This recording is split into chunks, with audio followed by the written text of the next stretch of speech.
Hello, everybody, and welcome once again to another Genesis podcast. I am Scott. And I'm Brad, and this is not about us.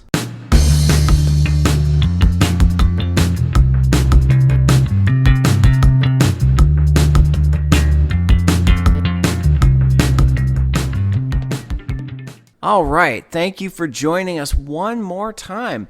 And as always, I've lost track of where we are. What is this, Brad? Do you know? We're in Genesis podcast number what? 19. 19. Holy cow. All right, a couple more and the Genesis podcast will be of legal drinking age in the United States. All right, so, on that note, Brad, would you mind saying a prayer and then inviting God into this? Yahweh, our Almighty, we ask you here today, as we sit down and we get the mics on and we do another Genesis study, number 19. We ask that you come in, you lead the conversation to the places you want us to take it, because we can't do this without you. We know nothing without you. We are nothing without you. So please be the honored guest. Glorify yourself in this, but I hope and pray that we are giving you glory with this. As always, we love you, we cherish you, and we're just amazed by you, God. Amen. Amen. Thank you for that.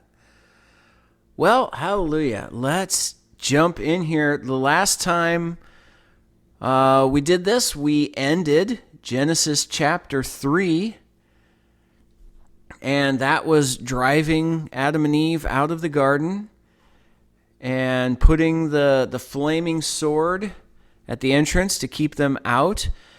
And it pretty much wrapped up the entire story of creation. So God created the universe, He created the world, He created the animals, the plants, man, everything. He has relationship with man. Eve is created out of man. Then we had the fall, and they're driven out, and it's almost, in a sense, it almost feels like that's the setup. Do you know what I'm talking about, Brad? It almost feels like that's just, we're establishing where we are. Now the story begins.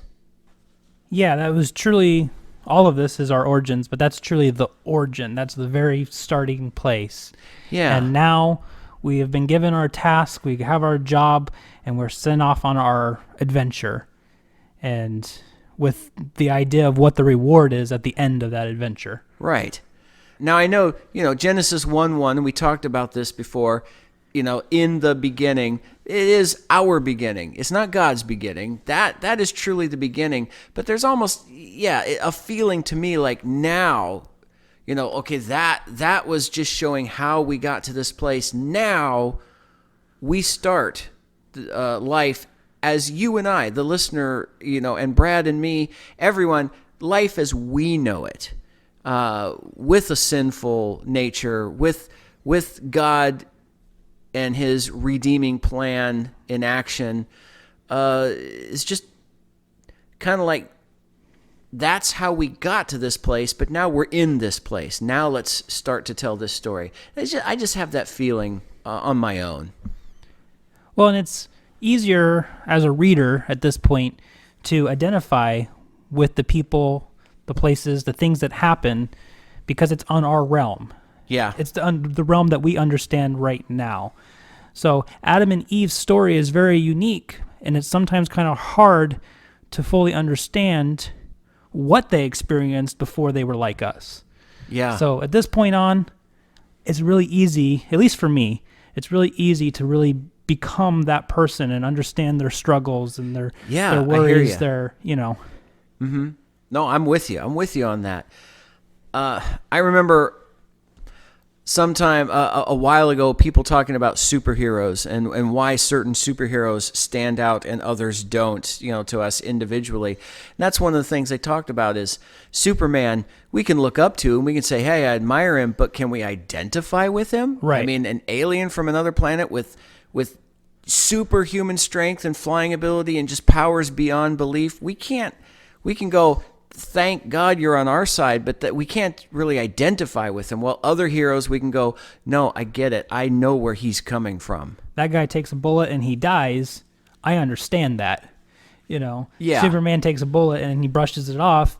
I can't understand that. And it's kind of like that. We can listen to the story of Adam and Eve and back when they were sinless and in the garden and communing with God and go, I get it and I like that, but I can't relate to that. I haven't experienced sinless life, perfect life without death, without any evil in the world. I'm looking forward to it. I'm not saying it's untrue. I just personally don't necessarily see it. I don't get how it could be that way. I haven't experienced it. Yeah, absolutely. It sounds amazing and wonderful. And I do look forward to experiencing it. But you're right. Right now, it still boggles the mind to think about. Yeah. So let's move on now to Genesis 4. And I'm not going to get very far today. Genesis 4, 1 and 2 is all I'm going to do. But I want to head this one off by saying, I'm just going to tell you right off the bat, going in, we're starting the story of Cain and Abel. And now I've studied a little beyond what we're going to deal with now. So there's a lot more to this that this is going to begin, that I know where we're going, at least with some of it, that this is going to start that story. So some of what I'm about to say with this statement is beyond what we're studying today. But with Cain, I just felt like things were exploding out, and I was seeing so much, and revelation was just coming to me about so many things. Abel, not so much. I had a lot of difficulty with Abel. So Brad and you, the listeners, maybe you'll be able to help me out and see what I'm missing. As always, please feel free to comment, feel free to email us, feel free to let us know anything that you discover, because as we've said before, we're not perfect. We're on this journey. And on that note, one of the things I love about this podcast is, I love sharing with you guys. I really hope I'm helping someone out there with this. But this is a big help to me because I can go back and listen to these myself and kind of remember, and this is helping me meditate on the Word. And, in reviewing these, I can go, oh, okay, yeah, other things can jump out and new ideas can form. So I encourage you guys all, if you have a chance to do something like this, it's the same, it's the equivalent of taking notes and reviewing them from time to time. Yeah, absolutely. I have the privilege of editing all the podcasts, and once I get past how weird my voice sounds, I sometimes am amazed that my mind might have been too blown in the moment, but the conversation continued on. And then my mind will get reblown by something new I didn't necessarily hear when we were talking about it. And sometimes it's almost creepy. It's almost like, not creepy, that's not the right word. But but I know what you mean by that. But it's like, I don't remember actually saying that. And then it makes me wonder, did I? Did I say that, or was I inspired by something else? And that is a really cool feeling, because if that's the case, then this is doing exactly what we want it to do. Not be about us. Mm-hmm. We want it to come from the Spirit and be about giving glory to God. All right, so let's start, and I'm just going to read, and as always, I'm in the Hebraic Roots version, unless I specify otherwise, but this is Genesis 4:1. And the man knew Chava, his wife, and she conceived and bore Cain, and said, I have gotten a man with the help of Yahweh. Now, obviously, that's the Hebraic Roots version. We would know that as the man knew Eve, his wife, and she conceived and bore Cain. trying my best to pronounce them correctly according to the Hebrew. As I've said before, I'm even studying Hebrew and pronunciation and things like that very, very slowly. But I'm trying my best to do things correctly. Very, very slowly. And he comes in today speaking full sentences, whatever. Whatever. Don't give me that. Anyway, not to get off topic. One of the things I want to talk about first at this is just it has always fascinated me that the use of the word know, and the man knew Chava, his wife. Just this use of the word know, meaning to have intercourse sexually. It's always intrigued me. I mean, ever since I was a kid, I'm like, why do we use this word? Now, I want to warn you, parents out there and stuff, in case you're worried about things like this, I am going to talk frankly about things like sex, not in a vulgar sense, but in a biblical sense. We're going to talk about the facts of the situation. I've done this before, but I guess I kind of want to mention it to those who are concerned about maybe younger children listening to this. I'm not going to shy away from topics like that.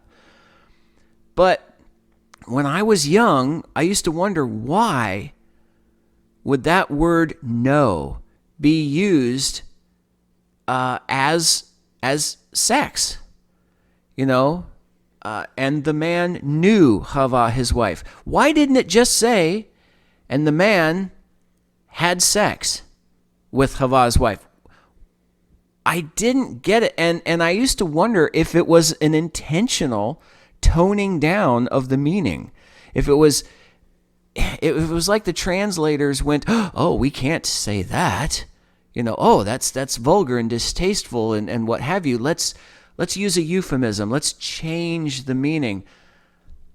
But almost like they were embarrassed by actually putting what happened, and stating it accurately. And so they were using maybe lighter words when discussing those types of things. However, as I got into the Hebrew roots of this, it really does mean this, and that boggled my mind further. Knew, or to know, past tense is knew, and Strong's Concordance number 3045, and it's yada. Now, right off the bat, before I go further, this made me think of the common phrase yada yada yada. Yeah, I get that. And that made me wonder, kind of on a side note, is this where that comes from?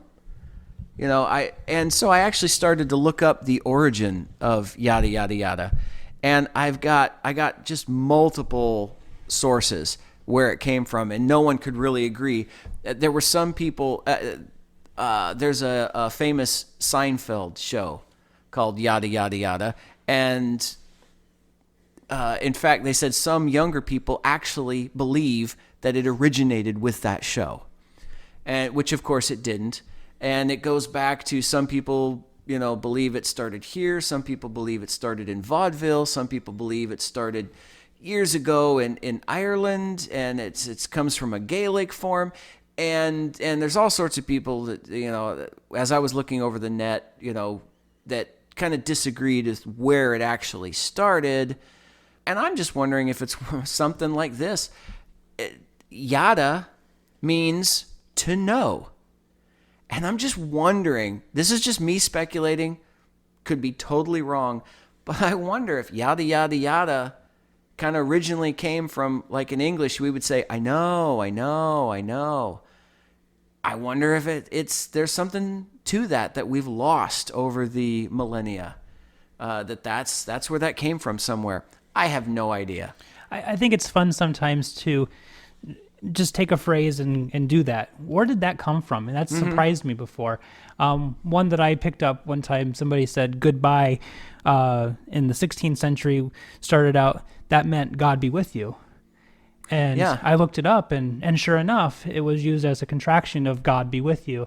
And I just thought, wow, that's really cool. So when we're saying goodbye, even when atheists are saying goodbye, they're saying God be with you. I thought that was pretty cool. That is, yeah. I do that too. I like looking up the origins of phrases and things like that. And I'm not saying that is inaccurate. Please don't say that that's what I'm saying. It just makes me wonder. Yada, to know. Now, it means to know properly, to ascertain by seeing. So to know something, to understand, to see it, to understand it, to recognize it so you know it. But it's used in a great variety of senses. Figuratively, literally, euphemistically, and inferentially.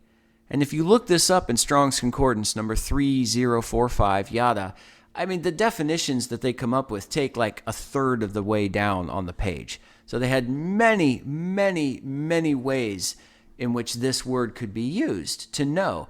And this is one of them. The man knew his wife, meaning to have intercourse with her. And I thought, wow, I mean, it really is the word know.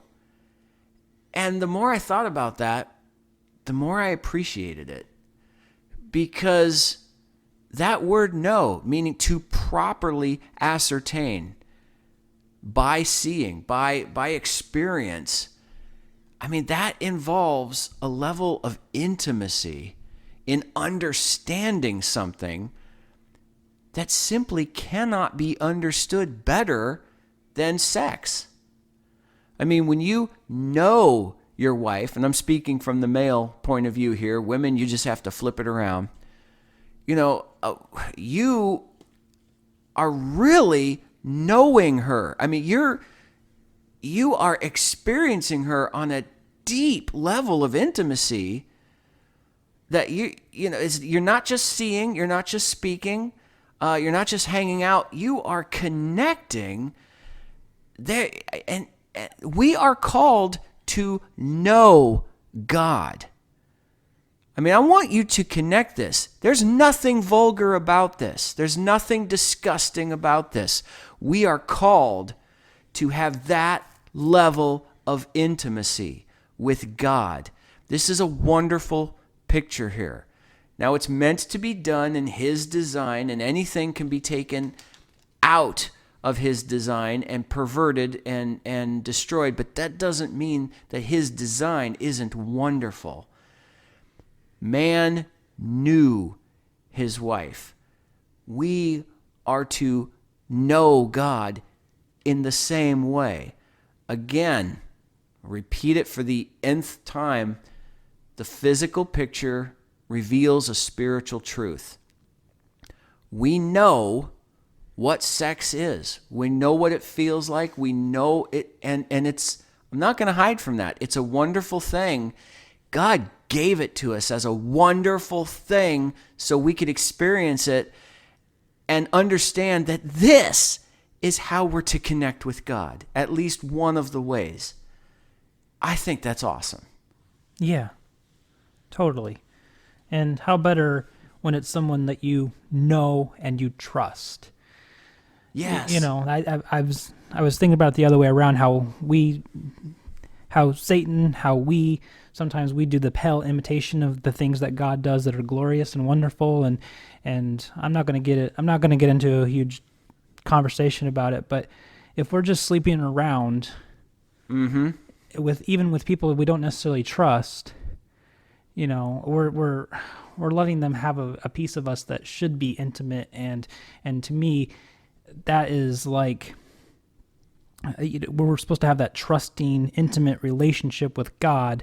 Well, when we're doing that, we're making a mockery of that relationship we should be having with God. Yeah. No, you're right. You're right on the money. So I'll get off of that. I will. I'll stop talking about that for right now. But I wanted to throw that out there, that it's very important not to shy away from that and to understand it as something that's special that God gave us to reveal how wonderful it is to connect with Him. That's what He wants us to see.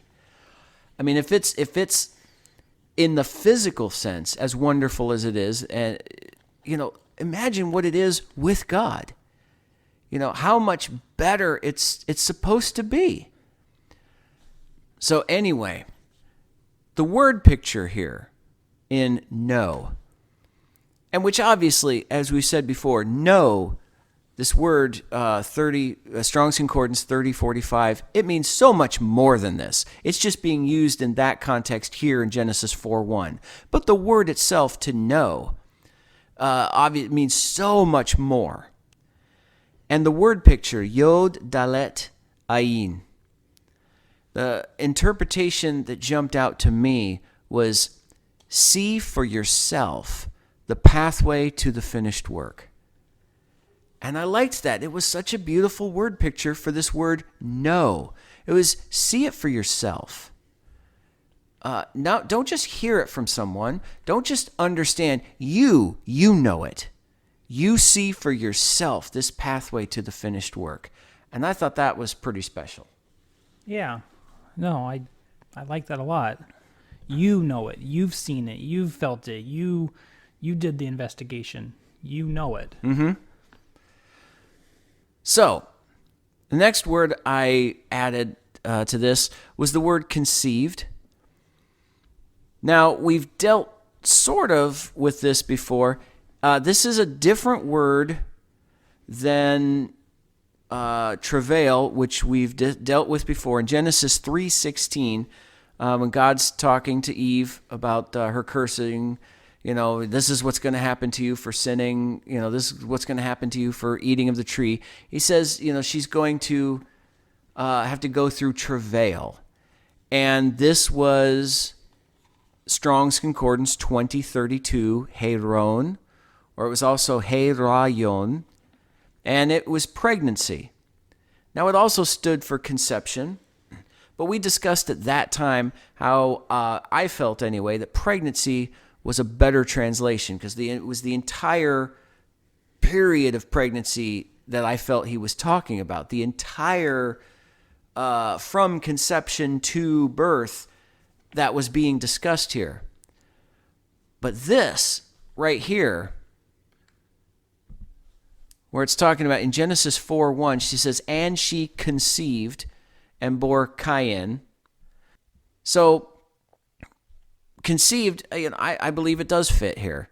Conceived, it's Strong's Concordance number 2030, which is very close, and it's pronounced hare, and it means be pregnant. A pregnant woman, it means to be with child, and it means to conceive. So it's along the same lines as 2032, Heron. They're very similar. I just believe in this circumstance, conceived is appropriate for the circumstance right here. But the word picture on this, hey, resh, hey, I came up with, behold, Yeshua revealed. And I liked that for just this word, conceived. It's like, I don't know how, boy, I have these thoughts in my head that they're difficult to express, but just this, behold, he's revealed, conceived, it's begun, it's this Jesus in you, it started, that life is new, it's beginning. Do you understand what I'm talking about, Brad? I totally get it, and I'm kind of in the mind-boggled stage. I don't know how to paint that picture, but conceived. When you were conceived, Scott, you began your journey. You began your adventure. Yeah.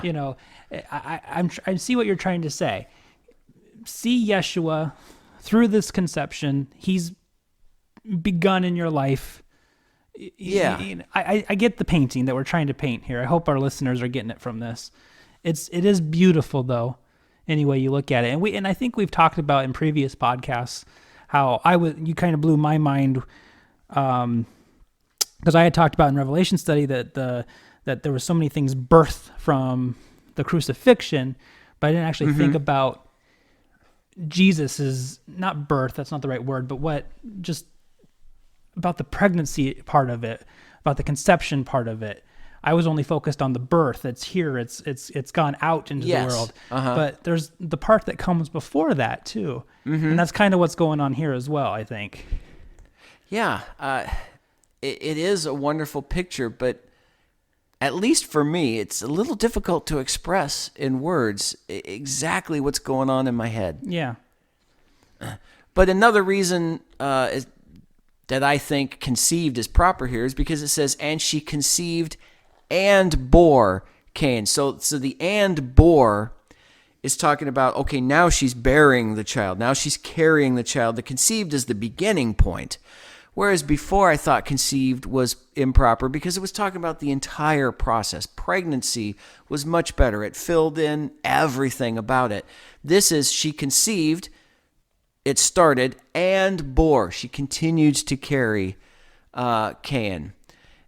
And so I looked up bore too. And in the King James Version, they use bear, B-A-R-E, she bare. It's the same thing, just Old English. But this is Strong's Concordance number 3205, yalad. And it means to bear young, to birth, to bring forth children. But another thing I thought was very interesting about this word also means to show lineage or to declare pedigrees.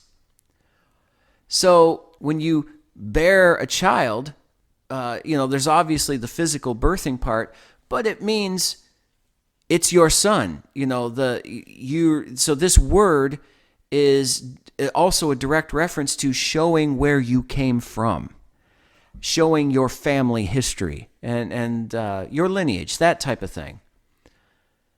And so the word picture I came up with here, Yod Lamed Dalet, was, I thought, very interesting.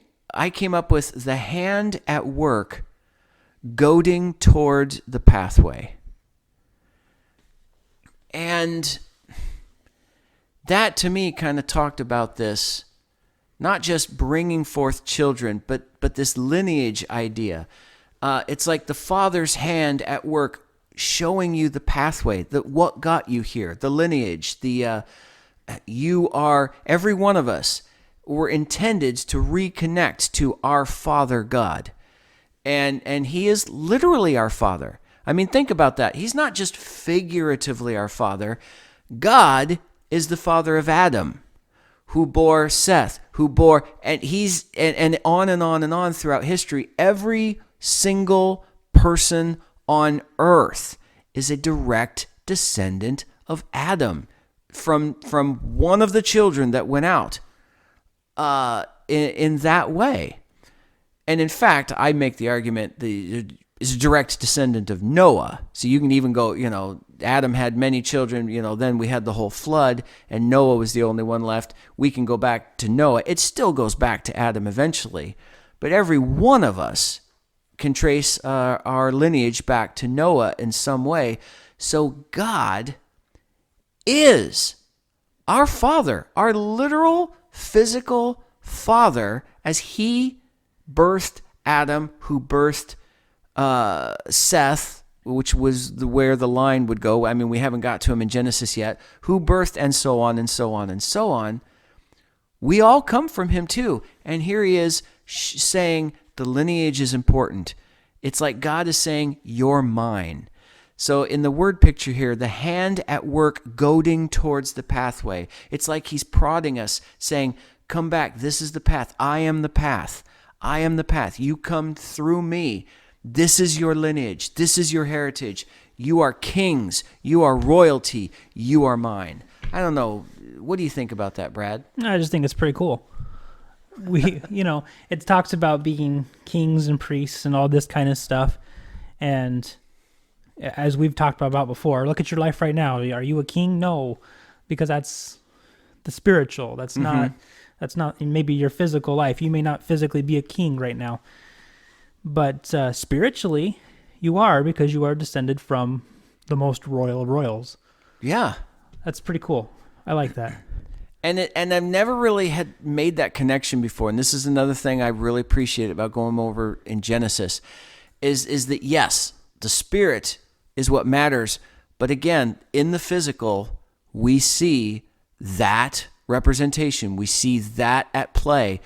We literally are physically descendants of God. I mean, it's literal. It's not just metaphorical. God created man. In the same way, I created my son when we gave birth to him, and I am a creation of my father and my mother. God, Yahweh God, the triune God, created man and birthed in him his life essence. We are God's children, and we are part of this lineage. We have to remember that. And he is goading us towards that pathway. Now, I'm going to get into the word picture for Cain and Abel in a little bit here, but I want to go off on something else really quick. Along the lines of this birth. This is the first birth ever. Now, Adam was birthed. You know what? I'm going to go off on another side note because this occurred to me, and I want to see what you think, Brad. It just occurred to me. I started to wonder. God created man, right? Out of the dust of the earth and breathed his life into him. I always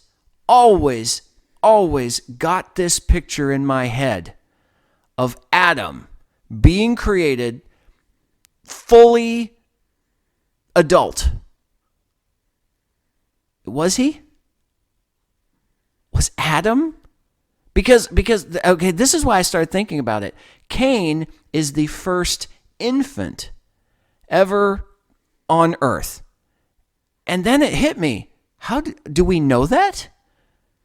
Was it just says Adam was created from the dust of the earth. But he could have been created as an infant and raised by God.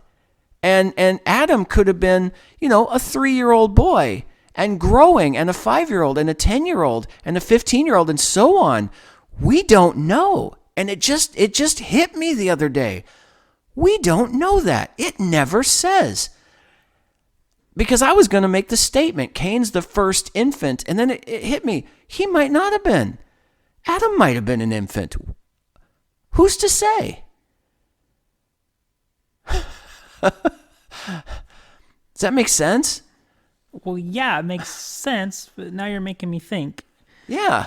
I hate when you do that. It hurts.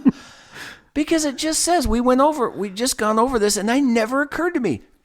I just assumed, because of the way I was raised, because of the drawings that people made, and so and the teachings and all that. It's those preconception ideas that I talk about, that we believe certain things because we don't take the time to look into it ourselves. And whether it's Sunday school or church or, those happy little images that they paint. But those are just people's interpretations. What's actually written can sometimes be different. Yeah. Was Adam a child growing up like we all were? And he grew into adulthood the way we all do? Or was Adam created a fully formed man, adult male? I honestly don't know. Yeah. So I'm going to throw that out there to everyone. I don't know. I really don't. Like you said, we have these preconceived ideas, but that doesn't mean they're right. The Bible, I dug. Maybe someone can find something I'm not seeing, but it doesn't say, because, and we've talked about this before, there's just no concept of time. We kind of go, God creates man, then he creates animals for man to name, then he creates Eve, and they're hanging out in the garden. How much time passed? And you've mentioned before, Brad, that you talked about how you've had this idea of like God walking with Adam in the garden and saying like, and check that plant out. That plant does this. Yeah. And that plant does this. And just teaching Adam about it. Who says he didn't do this from a young boy? And maybe Adam was playing and romping in the garden and grew up, in the garden and growing wiser, growing older, with God teaching him and loving and playing with him and what have you. Yeah, we have no idea. He could have been naming the animals when he was 10. Yeah, exactly. We have no concept of time. We kind of read the Bible and think, oh, this probably happened in a matter of days. But we don't know that. We just kind of put because of the way it's stated in the Bible, we kind of go there, there, there, there. But as I'm going to also get into here, I'll skip ahead real quick here. Genesis 4:2 says, "And again she bore his brother Havel, and Havel was a keeper of sheep, but Cain was a tiller of the earth." So Brad, let me ask you, were the kids born as shepherds and farmers? I mean, did they just pop right out and, did Abel just go, "I'm born, Mom, where's the sheep? I need to go be a shepherd"? No, we know that they were born as infants and they were raised and they grew. And then eventually, as he was an adult, he became a shepherd. But right here, Genesis 4:2, she bore his brother Abel, and Abel was a keeper of sheep. So we see, obviously time had to have passed, but in what we're reading, it doesn't feel like it. It just goes right from point A to point B immediately. And I think we lose track of time because of this. And I think that's what we've done in Genesis before this with Adam. I think a lot more time has passed than what we're giving credit for. Was Adam an infant? I mean, I believe he was an infant spiritually. Was he an infant physically too? Maybe it doesn't matter, and maybe I'm on the wrong track, but it makes me question when I think of things like this, that is the picture in our minds accurate? Imagine now, when you're putting this image in my head, imagine being an infant and being nourished purely by the Word of God. Oh, wow. Yeah. No milk, just pure... Wow. Huh. That's crazy. That's crazy. Okay. Never even thought about that. So that's kind of a side note, and yet not. I just had that thought as I was going over this. I wanted to throw it out there at you. But I'm thinking about this right now. I will say this is the first birth ever from man. So, the first birth with Adam, it was God, and he's God. He knows what he's doing. Father God, the parents of the first child are perfect. He's God. This is the first time we've had human parents giving birth to a child with Cain. Cain. Was Eve excited about this? I believe she was. Was Eve trepidatious about knowing that this birth would now come with pain? Not just the birthing process, but she had to bring a child into a world that now had sin, that now was not in the perfect garden with God. Guys, sometimes we read the Bible as so clinical and technical. We forget the passion. We forget the real emotion behind what's going on. And I tried to put myself in Eve's place. And this is not just her first child. This is the first child. She doesn't have a mother and a grandmother and people to look back on and ask for advice. She's the first mother, human mother. Adam is the first human father. Are they looking at this going, wow, they're excited about this prospect, but they're nervous?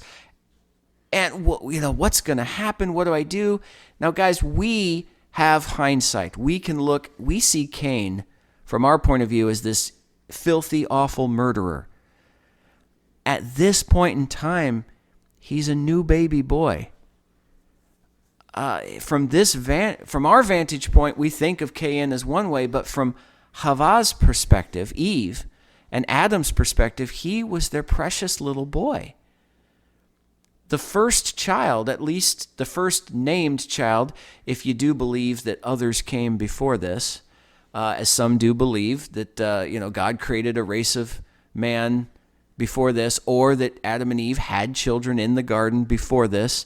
Again, I want to throw those out there as possible. Even if I don't believe it, I want to throw it out there because I don't know. Some people do believe there were other people that came first. So at the very least, this is the first named child that the Bible declares. Well, and this is the first child after the fall, after Eve experienced the greatest loss ever. Mm-hmm. And so you're talking about the pain. Well, I'm also thinking about the pain that she now knows that the world is a place where you can lose something. Yeah. She'd never experienced loss before, and now she's going to birth this baby. There was probably fear of loss, not just losing the baby, but also a loss for the baby, the things that he's going to lose out on. He doesn't have that perfect relationship with God anymore. How do we get that back?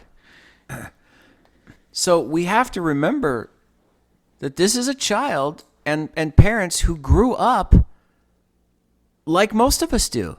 I mean, hopefully it was a loving relationship. Hopefully they were still very close to God. We don't know all that was going on. We just know that from this vantage point, from their vantage point, Adam and Eve didn't go, all right, here comes the very first murderer.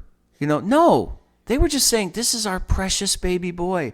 There was laughter. There was love. There was tears when he scraped his knee and they helped him up. I mean, all of these moments was just a family being a family. Well, I think her phrase that she has here is a phrase of excitement. The problem is we read it now, thousands of years later as just a simple little phrase. But I think that phrase is, wow. Yeah. I have a man because of God. I think that is excitement. Yeah. She's looking forward to raising a wonderful, precious gift from God. She's not looking forward to raising the world's first murderer.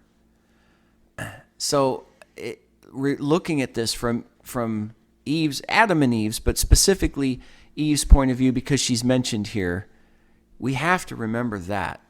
They're looking at this precious, wonderful child that God has given them. So I got into Cain.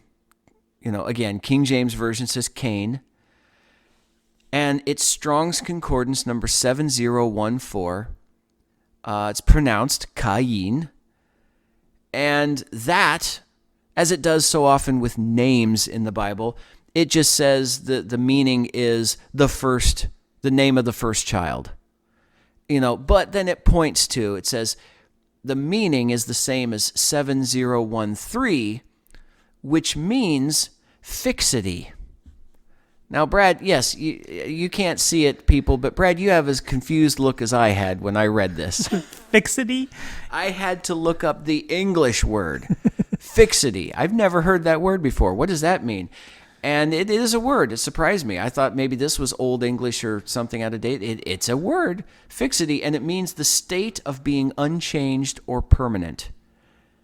So this word, and it used it in a sentence when I was looking it up in online dictionary, and it said like the fixity of his mind. So like the unchanged, permanent state of someone's mind. Think of it that way.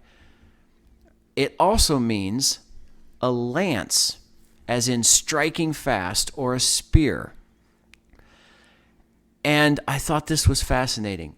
7013, this word, Cain, which is pronounced and spelled exactly the same. 7014 is just the recognition that was also the name of someone. But the meaning is this, fixity and a lance or spear.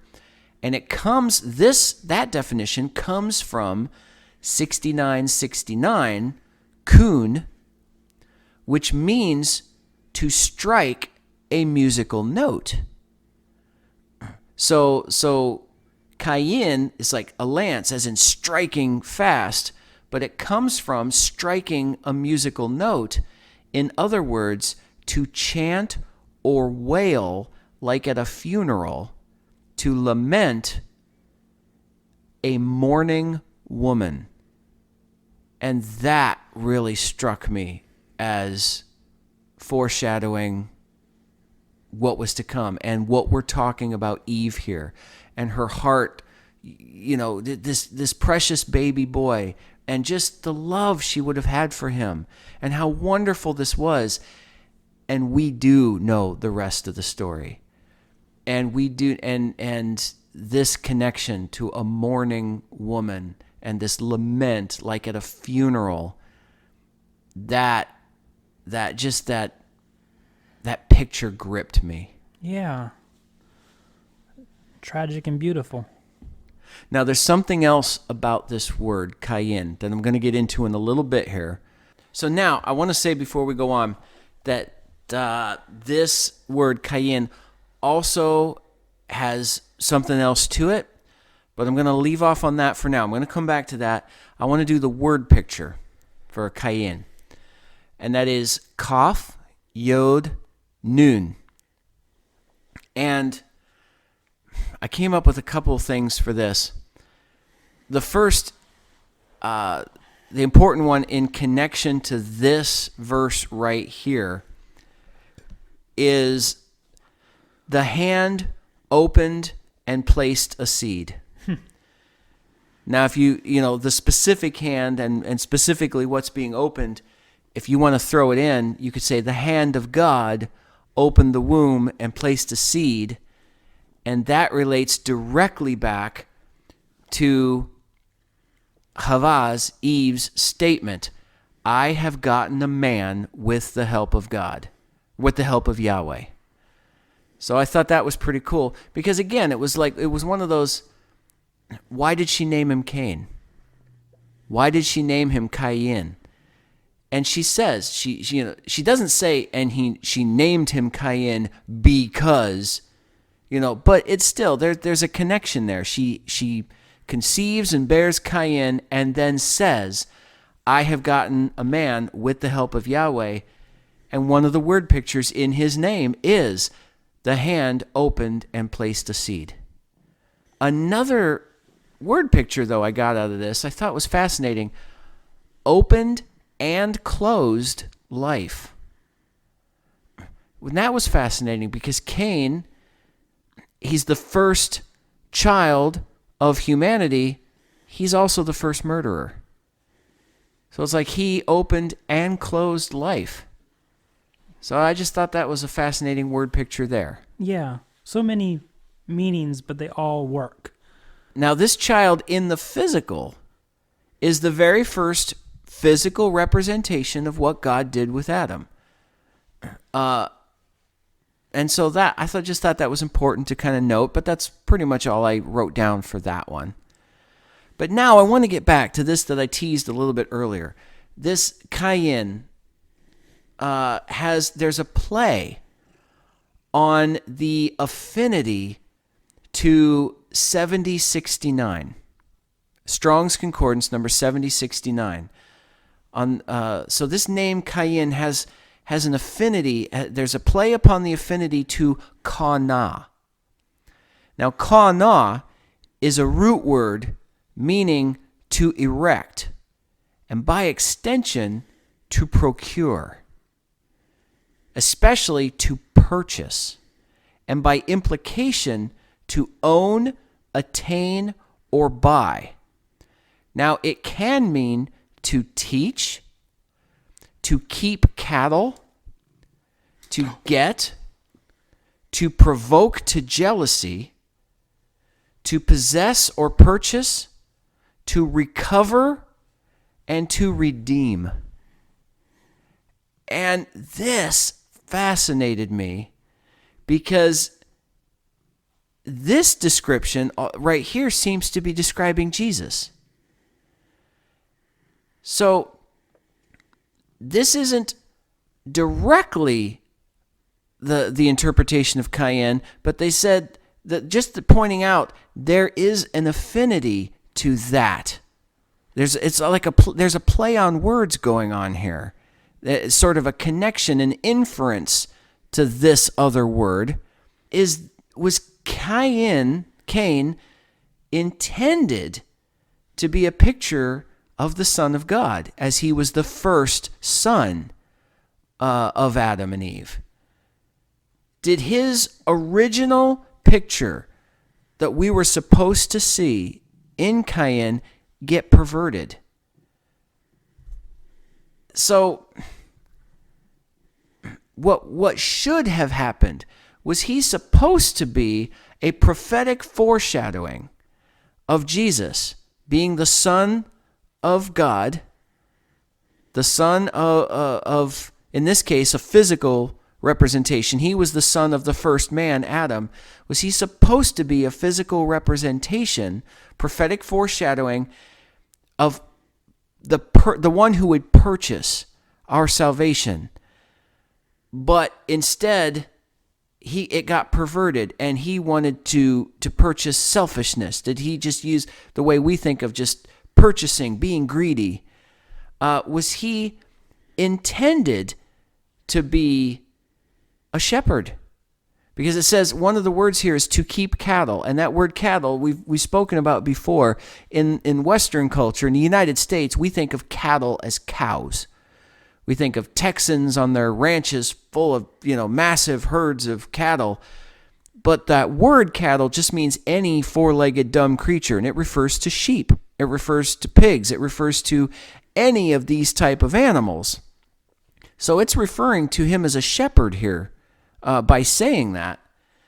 Was he supposed to be a shepherd? And the reason I said this is going to go on as we get in deeper into the story of Cain and Abel. And I'm skipping ahead, but Cain is going to upset God, for lack of a better term, right now. We're going to get into that. But was Cain supposed to be a shepherd? Because it goes on, Genesis 4:2, but Cain was a tiller of the earth. Is this one of the things that upset God? Because Cain was rejecting the design, and he was being selfish about this. And we'll get into a little more of this as we go on in Genesis 4, but it starts here.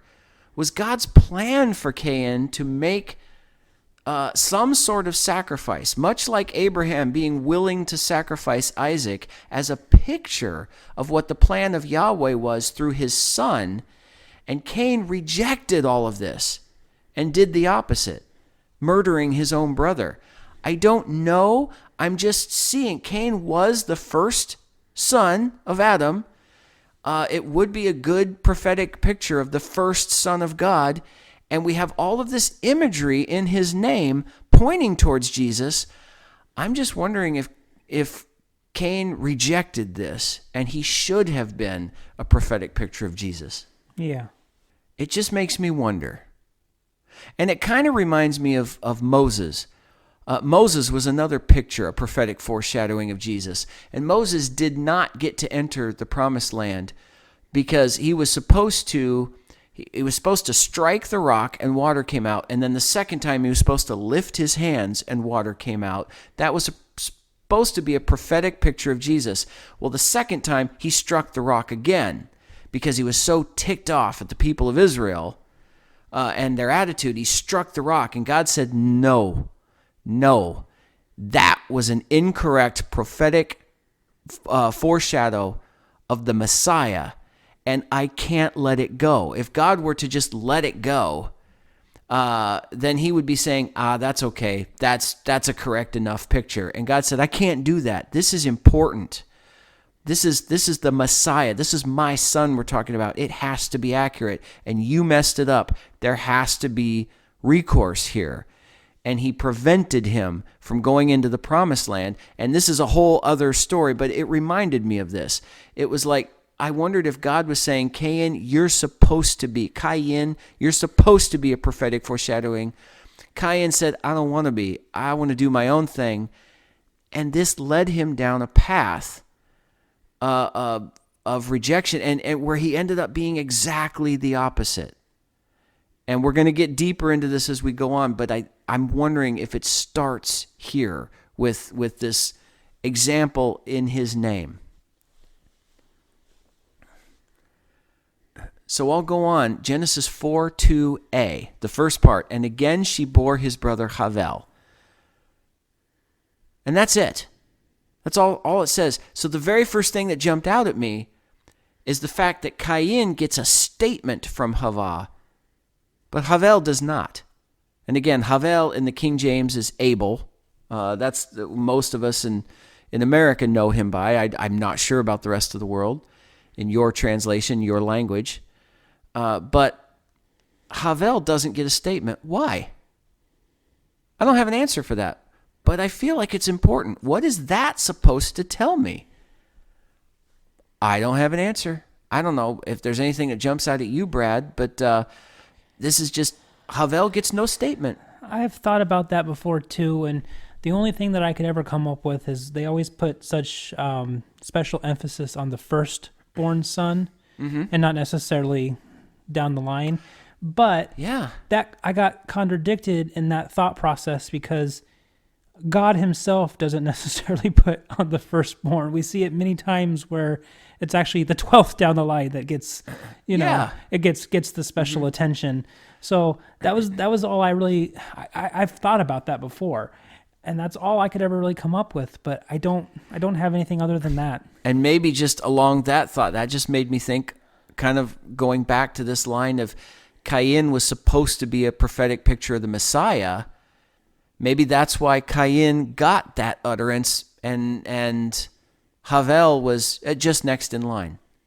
I don't know. Maybe Cain was supposed to be something bigger than what he ended up being. But the word picture, well, Havel, first of all, is Strong's Concordance number 1893. And in Hebrew, and now my Hebraic Roots version says Havel. Strong's Concordance said it should be pronounced Hebel. And we've talked about this before, that some letters in Hebrew can be pronounced multiple ways. The B sound is interchangeable with the V sound. So there's some of that going on here. But again, when you look it up, it just says the definition is the second son of Adam. And it goes on to say this comes from 1892, Hebel or Habel, and it means emptiness or vanity. Figuratively, it means something transitory and unsatisfactory. And it goes on to say 1892, this definition comes from 1891, Habal, which means to be in vain, in an act, word, or expectation, specifically to lead astray. And I was wondering, I just couldn't come up with any good reason for this. Where does this in Abel's life, in Havel, why was he named this? I don't know. Now, again, partially I know the end of the story, and Abel seems to be a more righteous one, seeking God.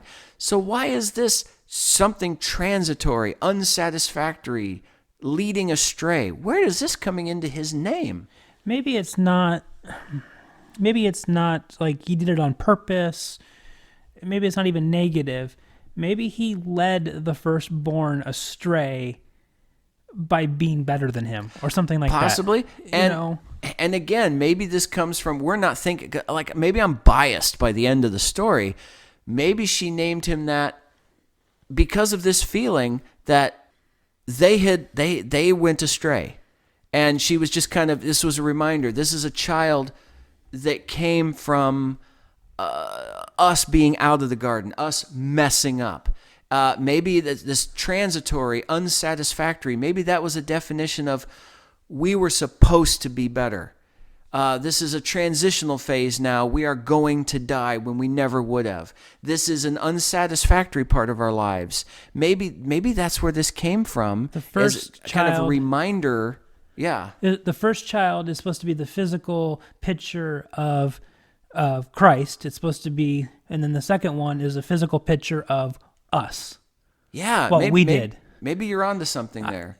I don't know, but that's interesting. But this is why I said at the beginning, I wasn't getting a lot out of Abel, because I was looking at that going, what does that mean? Where am I going with this?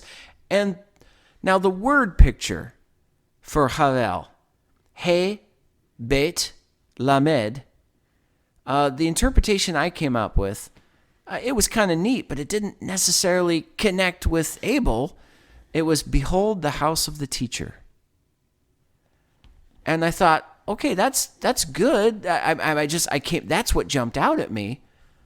But I didn't necessarily connect it with this story or the person in particular. That's just, and maybe there's something else here that should, and someone else can read these and go, no, here's a better picture. and come up with something better than I could. But that's what I came up with. So I'll go on. The whole verse. And again she bore his brother Havel. And Havel was a keeper of sheep, but Cain was a tiller of the earth. And I found that important, that as soon as they were both born, the very first thing it describes about them is keeper of sheep and a tiller of the earth. Why is this the most important thing that we're supposed to see? And I think part of the reason it goes back to the fact of what we were talking about that before. I think, and this is just me, I think Cain was supposed to be a keeper of sheep. There was supposed to be a prophetic picture there, and he's rejecting it. All I know is, for sure, is that this is the most important thing God had to say about them. And it's the very first thing he records in Scripture about these two people, is what they did. And even in that, the word "but" stands out to me. Havel was a keeper of sheep, but Cain was a tiller of the earth. I mean, this has a negative connotation to me. It's an opposite. You know, if it was just describing what they did, it was Havel was a keeper of sheep and Cain was a tiller of the earth. Or it could say Havel was a keeper of sheep while Cain was a tiller. Boy, I'm English, no speak me today. But Cain was a tiller of the earth. No, it specifically says but. And so it's like it's pointing out there's something wrong here. Everything, and as we go on, and I said it before, as we go on in Genesis 4, things keep jumping out at me that says there's more wrong here to Cain that we should be seeing. I think, I just get the feeling that Cain is in rebellion. What's wrong with Cain tilling the earth? I think there was a design. I think there was a plan. I think there was a prophetic picture that he should have been presenting that he's refusing.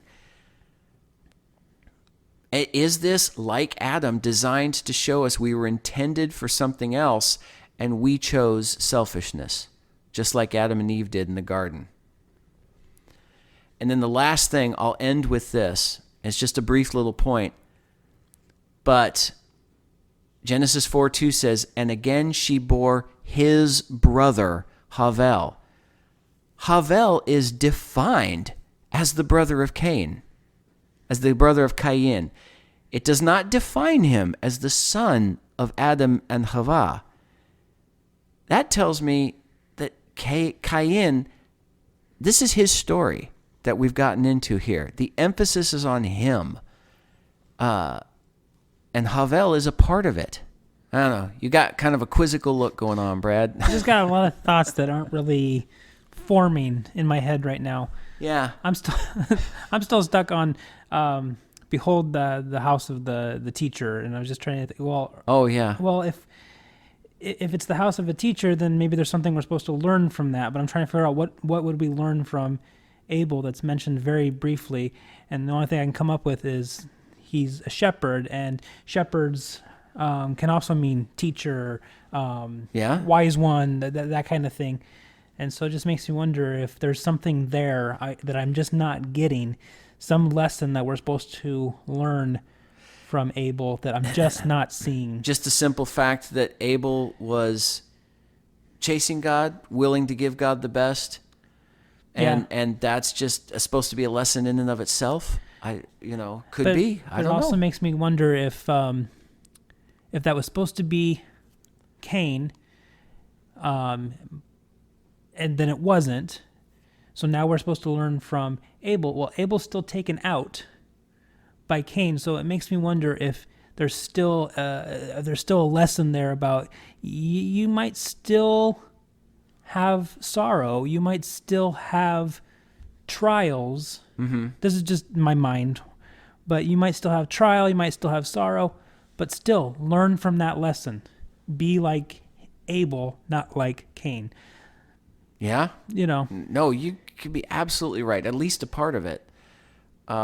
unrefined thoughts that I'm having Yeah. right in this moment. No, but I like where you're going with it. All right, well, that's it. See, only 2 verses here. I thought this was going to be a lot shorter, but things kept just kind of pouring out. So, do you have any final thoughts before we just wrap this up? Nothing concrete. Just more to think about and more to look into. You had a couple more blow my mind moments, and I love that. All right, well, we'll go ahead and wrap this up for all of you guys out there listening by saying once again, this has been Scott. And this has been Brad, and this is not about us.